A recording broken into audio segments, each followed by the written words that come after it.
Hello friends, मैं हूं आशा श्रीवास्तव और मैं आप सभी का आपके अपने YouTube channel the imperial classes में बहुत बहुत स्वागत करती हूं। उम्मीद है आप लोग बहुत अच्छे होंगे और अपनी तैयारी अच्छे से कर रहे होंगे।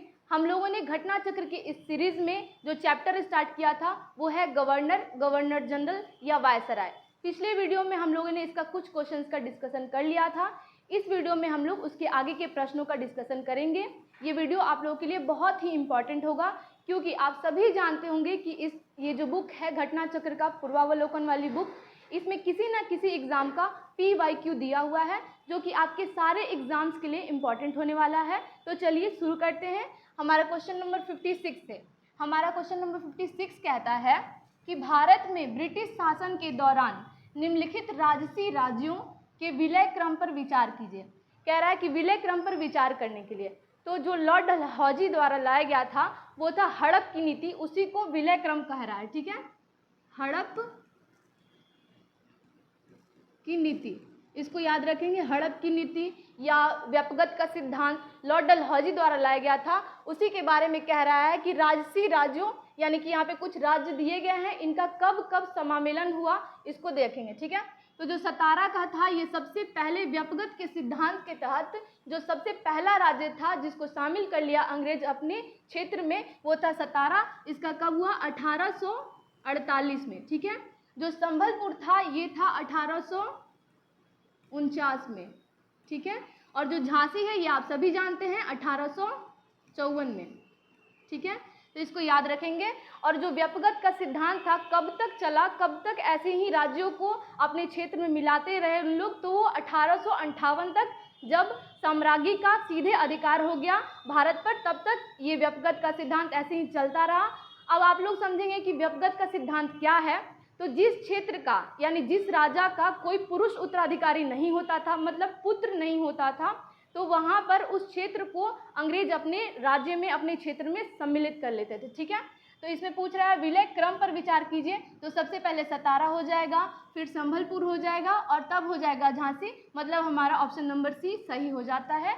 ये जो क्वेश्चन है ये IAS प्री 2004 में पूछा गया है, इसको अच्छे से याद रखेंगे। ठीक है, नेक्स्ट क्वेश्चन देखते हैं, क्वेश्चन नंबर 57।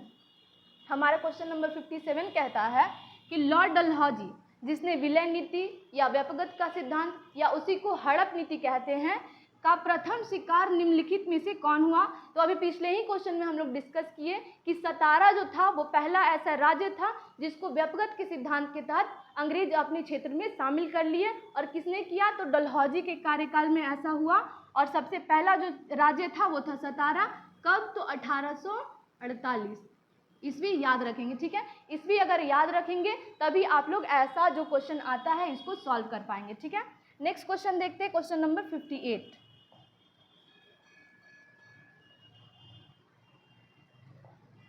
हमारा क्वेश्चन नंबर 58 कहता है कि डलहौजी की व्यपगत सिद्धांत के अंतर्गत विलय किया गया प्रथम राज्य कौन था। तो ये सेम क्वेश्चन दिया गया है, ये बार बार क्वेश्चन पूछ रहा है, इसलिए इसको अच्छे से याद रख लेंगे। ठीक है, ये कह रहा है कि डलहौजी की व्यपगत सिद्धांत के अंतर्गत विलय किया गया प्रथम राज्य था, तो ये था सतारा। कब? आप लोग को इसमें याद हो गया होगा 1848। ठीक है, और झांसी का 1854 में।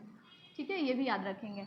नेक्स्ट क्वेश्चन देखते हैं, क्वेश्चन नंबर 59। क्वेश्चन नंबर 59 कहता है कि जेम्स एंड्रूज रैमजे भारत के किस गवर्नर जनरल का वास्तविक नाम था। कह रहा है कि जेम्स एंड्रूज रैमजे जो है ये किसका वास्तविक नाम था। तो ये लॉर्ड डलहौजी का वास्तविक नाम था। अगर आप लोगों से ये पूछता है क्वेश्चन कि व्यपगत का सिद्धांत या हड़प की नीति किसके द्वारा लाया गया और 4 ऑप्शन देता है जिसमें लॉर्ड डलहौजी ना लिख के ये लिखता है कि जेम्स एंड्रूज रैमजे, तो आप लोग गलत नहीं करेंगे। जेम्स एंड्रूज रैमजे पे टिक मार के आएंगे, वो बिल्कुल सही आंसर होगा क्योंकि लॉर्ड डलहौजी का वास्तविक नाम था James Andrews Ramsay.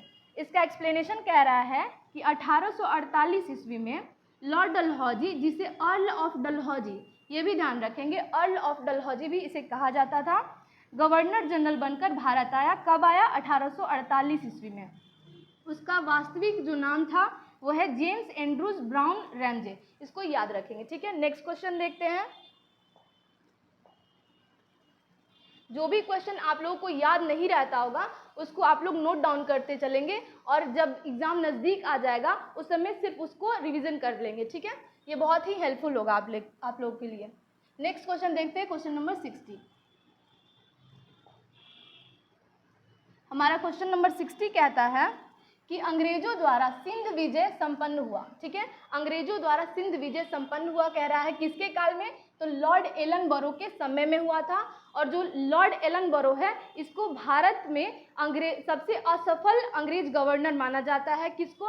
Lord Ellenborough को। ये भी ध्यान में रखेंगे, सबसे असफल गवर्नर भारत का माना जाता है लॉर्ड एलनबरो को। इसके काल में प्रथम आंग्ल सिख युद्ध हुआ था। ठीक है, इसको भी ध्यान में रखेंगे। नेक्स्ट इसका आंग्ल अफगान युद्ध हुआ था। ठीक है, आंग्ल अफगान युद्ध किसके काल में हुआ था? लॉर्ड एलनबरो के काल में। इसका एक्सप्लेनेशन देखिए, गवर्नर जनरल लॉर्ड एलनबरो के काल 1842 से 1844। इसको ध्यान रखेंगे, जो लॉर्ड एलनबरो का कार्यकाल था वो था 1842 से 1844 ईस्वी के दौरान। अगस्त 1843 ईस्वी में चार्ल्स नेपियर, ये जो नाम दिया हुआ है इसको ध्यान रखेंगे, चार्ल्स नेपियर ने सिंध को पूर्ण रूप से ब्रिटिश साम्राज्य में मिला लिया। अगर पूछे कि सिंध को पूर्ण रूप से ब्रिटिश साम्राज्य में किसने मिलाया था, तो याद रखेंगे चार्ल्स नेपियर ने। कब मिलाया था? तो अगस्त 1843 में। ठीक है, यह प्रथम आंग्ल अफगान युद्ध का एक प्रमुख परिणाम था। प्रथम आंग्ल अफगान युद्ध का परिणाम ही था कि सिंध को पूर्ण रूप से ब्रिटिश राज्य में सम्मिलित कर लिया गया। ठीक है, नेक्स्ट क्वेश्चन देखते हैं, क्वेश्चन नंबर 61। हमारा क्वेश्चन नंबर 61 कहता है कि किसने सिंध विजित कर उसका अधिकरण किया। सेम क्वेश्चन है कि किसने सिंध विजित कर उसका अधिकरण किया। अभी हम लोग एक्सप्लेनेशन में देखे हैं कि किसने किया था, चार्ल्स नेपियर ने, जो यहाँ पे दिया हुआ है ऑप्शन सी में। चार्ल्स नेपियर जो है ये हमारा सही आंसर हो जाएगा। ठीक है, और कैप्टन स्लीमैन आप लोग जानते होंगे, ये ठगों के दमन से संबंधित थे, ठगों के दमन से। और इनको नियुक्त किसने किया था? विलियम बेंटिक ने। ये भी ध्यान में रखेंगे। ठीक है, ठगों के दमन से स्लीमैन संबंधित थे और इनको नियुक्त किया था ठगों के दमन के लिए विलियम बेंटिक ने। ठीक है, नेक्स्ट क्वेश्चन देखते हैं।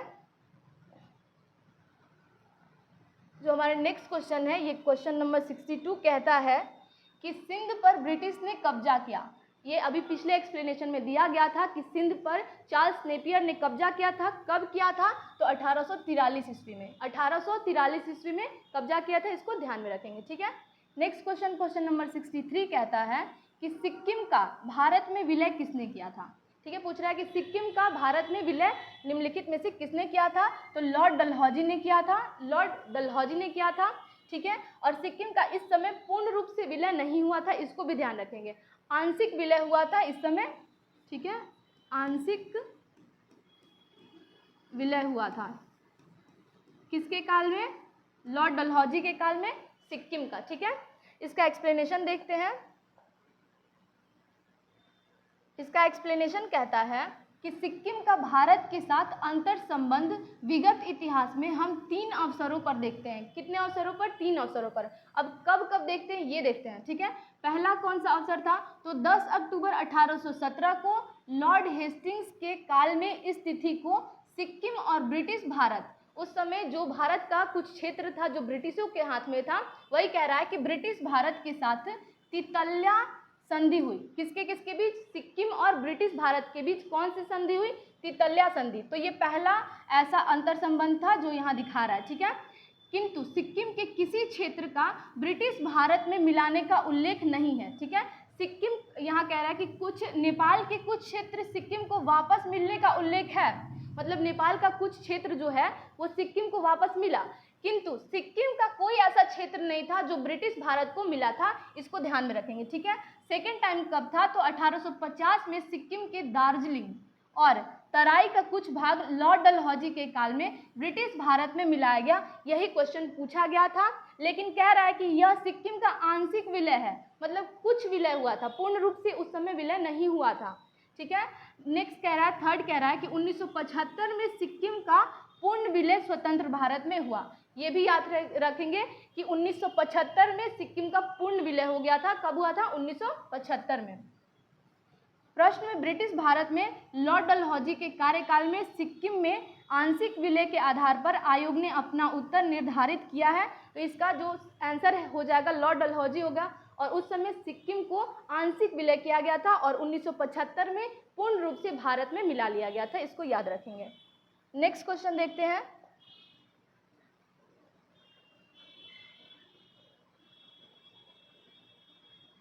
नेक्स्ट क्वेश्चन, क्वेश्चन नंबर 64 कहता है कि निम्नलिखित में से कौन अवध का ब्रिटिश रेजिडेंट था जब अवध का ब्रिटिश भारत में विलय हुआ। ठीक है, अवध को हम सभी जानते हैं कि कुप्रशासन का आरोप लगाकर अंग्रेजी राज्य अपने में मिला लिए थे, और उस समय अवध का जो नवाब था वो था वाजिद अली शाह। और यहाँ क्वेश्चन में पूछ रहा है कि अवध का उस समय ब्रिटिश रेजिडेंट कौन था, तो इसका सही आंसर हो जाएगा जेम्स आउटरम। इसको याद रखेंगे, कौन हो जाएगा, जेम्स आउटरम। इसका एक्सप्लेनेशन कहता है कि 1854 ईस्वी में स्लीमैन के स्थान पर जेम्स आउटरम को अवध का ब्रिटिश रेजिडेंट बनाया गया था।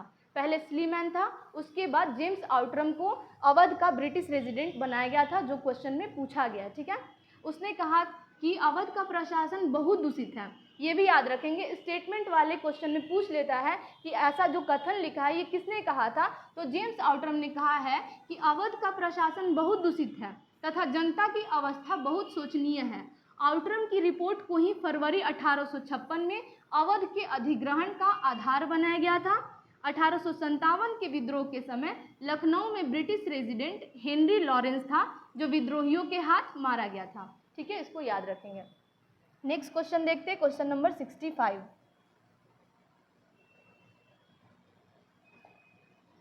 हमारा क्वेश्चन नंबर 65 कहता है कि भारत में प्रथम रेलवे लाइन किस ब्रिटिश गवर्नर के समय बिछाई गई थी। कह रहा है कि जो भारत में प्रथम रेलवे लाइन बिछाई गई थी वो किस ब्रिटिश गवर्नर के समय बिछाई गई थी। तो आप सभी जानते हैं कि 1853 में बिछाया गया था। सबसे पहले कहाँ से कहाँ तक, तो बम्बई से ठाणे से, बम्बई से ठाणे। ठीक है, और इसका सही आंसर हो जाएगा लॉर्ड डलहौजी के काल में। किसके काल में हुआ था, लॉर्ड डलहौजी के काल में। कब, 1853 में। कहाँ से कहाँ तक, तो बम्बई से ठाणे। ठीक है, प्रथम रेलवे लाइन बिछाई गई थी। ये जो क्वेश्चन है बहुत इंपॉर्टेंट है, ये 48 और 52 बीपीएससी प्री 2008 में पूछा गया है, इसको याद रखेंगे। ठीक है, ये कह रहा है एक्सप्लेनेशन कि भारत में रेल निर्माण की दिशा में प्रथम प्रयास ब्रिटिश गवर्नर लॉर्ड डलहौजी, जो क्वेश्चन पूछा हुआ है, ठीक है, द्वारा किया गया था। प्रथम रेलवे लाइन 1853 ईस्वी में। कब, 1853 ईस्वी में बम्बई से ठाणे के बीच डलहौजी के समय बिछाई गई थी। ये आप लोगों को उम्मीद है कि याद होगा। ठीक है, नेक्स्ट क्वेश्चन देखते हैं, क्वेश्चन नंबर 66। हमारा क्वेश्चन नंबर 66 कहता है कि भारत में प्रथम रेल लाइन का निर्माण किन नगरों के बीच हुआ। तो एक्सप्लेनेशन में दिया जा चुका है कि बम्बई से ठाणे के बीच में हुआ था। तो आप सभी इसका आंसर जानते होंगे, ऑप्शन बी इसका सही आंसर हो जाएगा, बम्बई और ठाणे के बीच में 1853 में। किसके काल में, लॉर्ड डलहौजी के काल में। ठीक है, नेक्स्ट क्वेश्चन देखते हैं।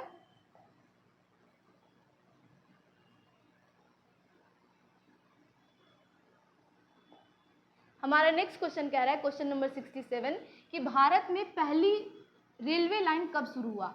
ये एक्सप्लेनेशन में दे चुका है कि 1853 में जो पहला रेलवे लाइन था वो शुरू हुआ था। तो इसका सही आंसर हो जाएगा ऑप्शन ए, 1853। कहाँ से कहाँ, बम्बई से ठाणे। ठीक है, नेक्स्ट क्वेश्चन देखते हैं, क्वेश्चन नंबर 68। हमारा क्वेश्चन नंबर 68 कहता है कि किस कंपनी ने, अब यहाँ पे कंपनी पूछ रहा है कि किस कंपनी ने सर्वप्रथम भारत में रेल यात्रा प्रारंभ की। अगर कंपनी पूछे तो इसका सही आंसर हो जाएगा ग्रेट इंडियन पेनिनसुला रेलवे। ठीक है, अगर कंपनी पूछता है तो हो जाएगा ग्रेट इंडियन पेनिनसुला रेलवे। कहाँ से कहाँ तक अगर पूछेगा तो बम्बई से ठाणे। किसके काल में, तो लॉर्ड डलहौजी के काल में। कब, 1853 ईस्वी में। ठीक है, नेक्स्ट क्वेश्चन देखते हैं।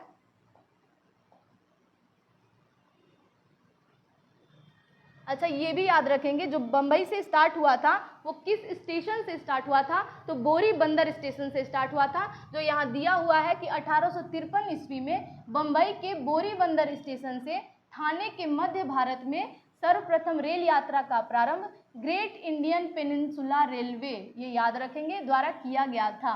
ठीक है, नेक्स्ट क्वेश्चन देखते हैं, क्वेश्चन नंबर 69। हमारा जो क्वेश्चन नंबर 69 है ये आईएएस प्री 2000 में पूछा गया है, इसको अच्छे से देखेंगे। ठीक है, ये कहता है कि ब्रिटिश भारतीय राज्य क्षेत्र का अंतिम प्रमुख विस्तार हुआ। ब्रिटिश भारतीय राज्य क्षेत्र का अंतिम प्रमुख विस्तार हुआ। वही कह रहा है कि व्यपगत का सिद्धांत जो लॉर्ड डलहौजी लाया था, उस समय सबसे अंत में जो क्षेत्र अपने में मिलाया गया था वो किसके काल में मिलाया गया था, तो डफरिन के समय में। ठीक है, याद रखेंगे, डफरिन के समय में मिलाया गया था। इसका एक्सप्लेनेशन कहता है कि 1885 ईस्वी में तृतीय आंग्ल बर्मा युद्ध हुआ। और 1885 में क्या हुआ था, तो भारतीय राष्ट्रीय कांग्रेस की स्थापना हुई थी। ये आप लोग को याद होगा, 1885 में हुआ था भारतीय राष्ट्रीय कांग्रेस की स्थापना, ठीक है। और 1885 में ही तृतीय आंग्ल बर्मा युद्ध हुआ था, ये भी याद रखेंगे। अगर आपको तृतीय आंग्ल बर्मा युद्ध पूछे तो अगर आप याद रखे हुए हैं कि भारतीय राष्ट्रीय कांग्रेस का स्थापना 1885 में हुआ था, तो आप लोग बना लेंगे सही आंसर कि तृतीय आंग्ल बर्मा युद्ध भी 1885 में हुआ था, ठीक है। और 1 जनवरी 1886 को संपूर्ण बर्मा को ब्रिटिश भारत में मिला लिया गया, ठीक है। ये ऐसा अंतिम क्षेत्र था बर्मा जो मिलाया गया था अंग्रेजी राज्य में, किसके काल में, डफरिन के काल में, ठीक है, ये याद रखेंगे। और डफरिन के काल में ही भारतीय राष्ट्रीय कांग्रेस की स्थापना हुई थी। ये भी अगर पूछे कि भारतीय राष्ट्रीय कांग्रेस की स्थापना किसके काल में हुआ था, तो डफरिन के काल में ही, क्योंकि वो भी 1885 ईस्वी में हुआ था। जो ब्रिटिश भारतीय राज्य क्षेत्र का अंतिम प्रमुख विस्तार था, इस समय वायसराय लॉर्ड डफरिन था, इसको याद रखेंगे, ठीक है। नेक्स्ट क्वेश्चन देखते हैं, क्वेश्चन नंबर 70। हमारा क्वेश्चन नंबर 70 कहता है कि पब्लिक वर्क्स डिपार्टमेंट को 1845 से 1855 के दौरान स्वरूप देने वाले थे, ठीक है। कह रहा है पब्लिक वर्क्स डिपार्टमेंट को 1845 से 1855 के दौरान स्वरूप देने वाले कौन थे, तो इसका सही आंसर हो जाएगा option A, Lord Dalhousie. Lord Dalhousie और लॉर्ड कॉर्नवालिस जो हो जाएगा, ये सिविल सेवा के जनक हैं, सिविल सेवा के जनक, याद रखेंगे इसको। इसका एक्सप्लेनेशन कहता है कि डलहौजी के पूर्ण सार्वजनिक निर्माण का कार्य एक सैनिक बोर्ड पर था। मतलब जो पहले सार्वजनिक निर्माण का कार्य होता था वो एक बोर्ड संभालता था, सैनिक बोर्ड, ठीक है। इसके कार्यकाल में, मतलब डलहौजी के कार्यकाल में पहली बार एक अलग सार्वजनिक निर्माण विभाग बनाया गया और सार्वजनिक उपयोग के कार्य के लिए बहुत सा धन व्यय किया जाने लगा, जो क्वेश्चन में पूछा गया है, ठीक है। नेक्स्ट क्वेश्चन देखते हैं, क्वेश्चन नंबर 71। हमारा क्वेश्चन नंबर 71 कहता है कि विधवा पुनर्विवाह अधिनियम किसके शासन में क्रियान्वित किया गया था। पहली बात तो विधवा पुनर्विवाह अधिनियम का प्रयास किसने किया था, तो ईश्वर चंद्र विद्यासागर ने किया था। किसके काल में किया था, तो लॉर्ड कैनिंग के काल में किया था, ठीक है। लॉर्ड कैनिंग के काल में ईश्वर चंद्र विद्यासागर ने विधवा पुनर्विवाह अधिनियम का ये प्रयास किया था, ठीक है। इसका एक्सप्लेनेशन कहता है कि ईश्वर चंद्र विद्यासागर के अथक प्रयासों के फलस्वरूप लॉर्ड कैनिंग 28 फरवरी 1856 से 21 मार्च 1862 के समय 26 जुलाई 1856 को विधवा पुनर्विवाह अधिनियम 1856। अब विधवा पुनर्विवाह अधिनियम कब आया, तो 1856, इसको भी याद रखेंगे, ठीक है। अधिनियमित हुआ। इस अधिनियम को लॉर्ड डलहौजी के समय प्रारूपित और प्रस्तुत किया गया था। इस अधिनियम के नियम 15, ये भी याद रखेंगे, ये भी पूछ सकता है कि नियम 15 के तहत विधवा विवाह को वैध मान लिया गया और उस विवाह से उत्पन्न बालक वैध घोषित किए। विधवा विवाह को भी वैध घोषित कर दिया गया और अगर दूसरा विवाह करती है तो उससे जो बच्चा होता है वो भी वैध माना गया, ठीक है। इसको भी याद रखेंगे। नेक्स्ट क्वेश्चन देखते हैं। नेक्स्ट क्वेश्चन देखिए,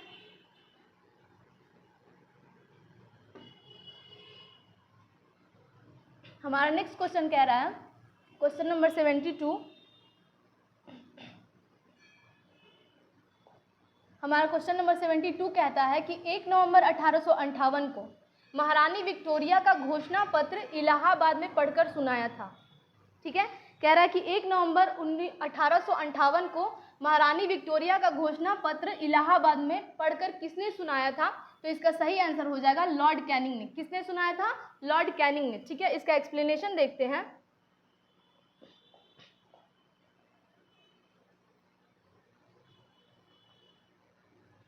इसका एक्सप्लेनेशन कहता है कि 1857 की महान क्रांति, आप सभी जानते होंगे कि जो 1857 में सिपाही विद्रोह हुआ था, उसके बाद 1858 से महारानी का मतलब साम्राज्ञी का यहाँ पर अधिकार हो गया सीधे तौर पर, ठीक है, और कंपनी का अधिकार समाप्त कर दिया गया, ठीक है।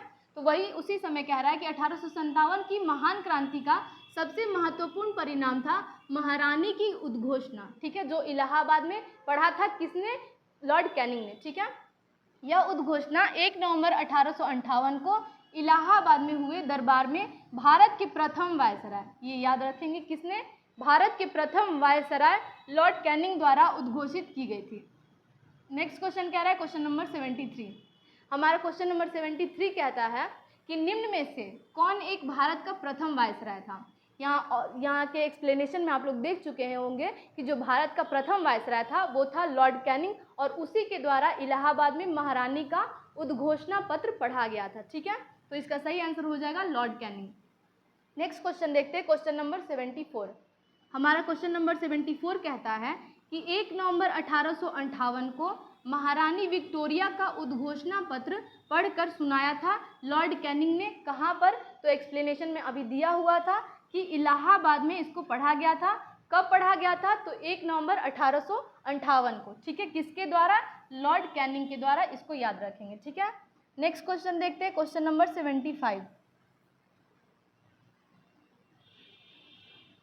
हमारा क्वेश्चन नंबर 75 कहता है कि अपने पुत्र के स्थान पर दूसरे उत्तराधिकारी को गोद लेने के अधिकार को पुनः स्थापित किया गया।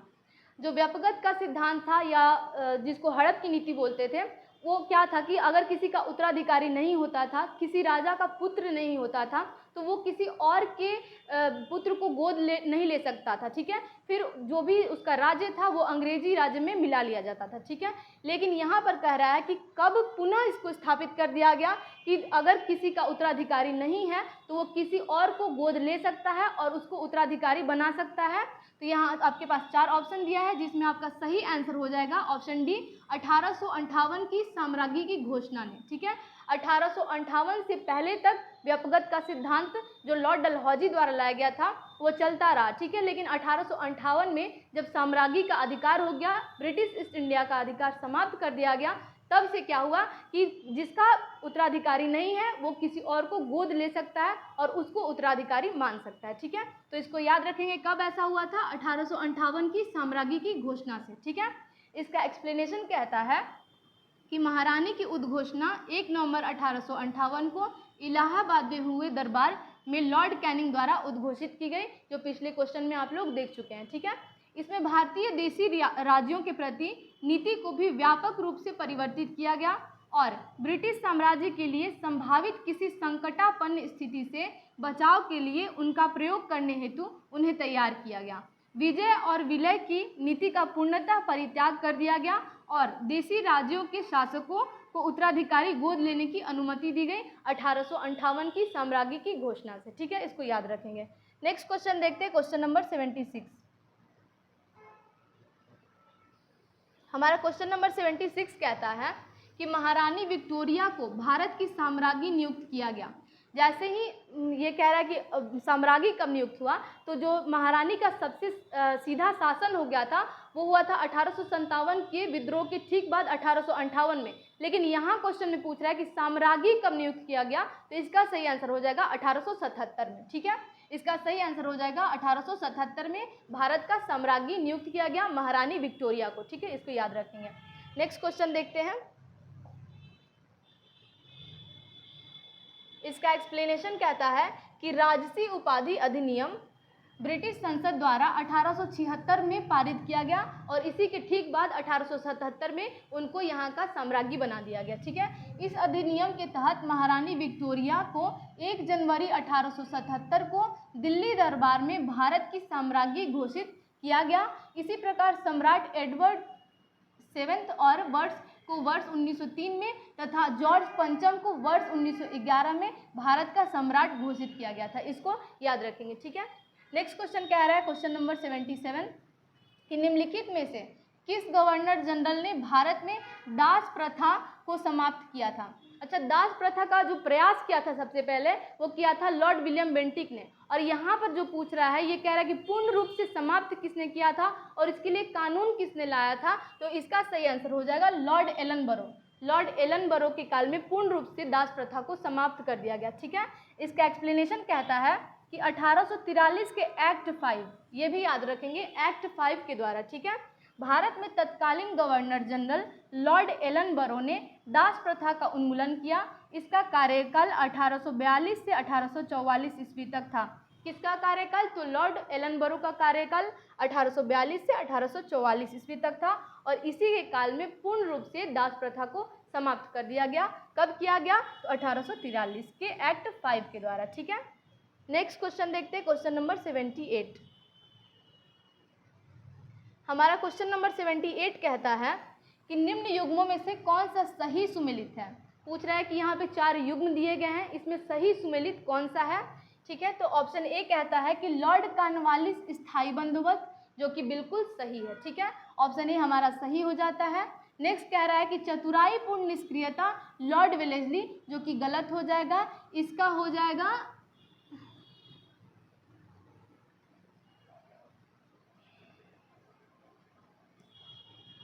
जाएगा सर लॉरेंस।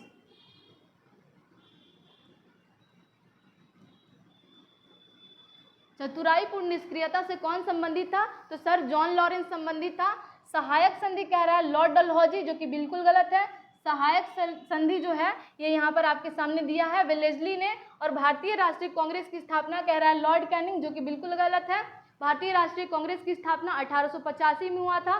किसके काल में? तो यहाँ आपके सामने दिया गया है लॉर्ड डफरिन के काल में। और ये हम लोग पिछले क्वेश्चन में भी देख चुके हैं कि लॉर्ड डफरिन के काल में भारतीय राष्ट्रीय कांग्रेस की स्थापना हुई थी। कब हुई थी? 1885 ईस्वी में। इसका एक्सप्लेनेशन कहता है कि लॉर्ड कॉर्नवालिस ने 1793 ईस्वी में स्थायी बंदोबस्त प्रणाली लागू की। किसने? लॉर्ड कॉर्नवालिस ने स्थायी बंदोबस्त प्रणाली कब लागू किया? 1793 ईस्वी में। जबकि चतुराईपूर्ण निष्क्रियता, जिसको कुशल अकर्मण्यता भी बोलते हैं, की नीति जॉन लॉरेंस द्वारा तथा सहायक संधि लॉर्ड वेलेस्ली द्वारा तथा व्यापकता का सिद्धांत लॉर्ड डलहौजी। जो यहाँ लिखा है कि सहायक संधि लॉर्ड डलहौजी द्वारा, तो ये बिल्कुल गलत है। लॉर्ड डलहौजी द्वारा व्यापकता का सिद्धांत लाया गया था। भारतीय राष्ट्रीय कांग्रेस की स्थापना A.O. ह्यूम ने किया था। ठीक है, भारतीय राष्ट्रीय कांग्रेस की स्थापना किसने किया था? A.O. ह्यूम ने। किसके काल में? लॉर्ड डफरिन के कार्यकाल में 1884 से 1888 ईस्वी में किया गया था। ठीक है, नेक्स्ट क्वेश्चन कह रहा है, क्वेश्चन नंबर 79। हमारा क्वेश्चन नंबर 79 कहता है कि निम्नांकित में से किसका सुमेल नहीं है। कह रहा है कि निम्नांकित में से किसका सुमेल नहीं है। ऑप्शन ए कह रहा है कि लॉर्ड कॉर्नवालिस स्थायी बंदोबस्त, बिल्कुल सही है। लॉर्ड वेलेस्ली सहायक संधि से संबंधित था, बिल्कुल सही है। व्यापकता का सिद्धांत कह रहा है कि लॉर्ड डलहौजी से संबंधित है, ये भी सही है। और उच्चतम निष्क्रियता, जो पिछले क्वेश्चन में दिया गया है, इसको कह रहा है कि लॉर्ड कैनिंग से संबंधित है, ये गलत है। इसका हुआ था जॉन लॉरेंस द्वारा। ठीक है, इसको याद रखेंगे। उच्चतम निष्क्रियता जॉन लॉरेंस से संबंधित है, बाकी सारे ऑप्शन हमारे सही हो जाते हैं। ठीक है, नेक्स्ट क्वेश्चन, क्वेश्चन नंबर 80 कहता है कि स्थायी बंदोबस्त किसके शासनकाल में प्रारंभ किया गया। स्थायी बंदोबस्त जो था वो किसके शासन में प्रारंभ किया गया। तो यहाँ भी आप लोग देख रहे होंगे कि स्थायी बंदोबस्त लॉर्ड कॉर्नवालिस के काल में हुआ था। तो हमारा ऑप्शन बी जो होता है वो सही हो जाएगा। ठीक है, इसका एक्सप्लेनेशन देखते हैं। इसका एक्सप्लेनेशन पिछले क्वेश्चन में दे चुका है। आज के लिए बस इतना ही। उम्मीद है आप लोगों को ये वीडियो अच्छी लगी है। आप लोग को अगर ये वीडियो अच्छी लगती है तो आप लोग अपने फ्रेंड्स, अपने भाई बहन के साथ इसको शेयर कर सकते हैं। तब तक के लिए थैंक यू सो मच।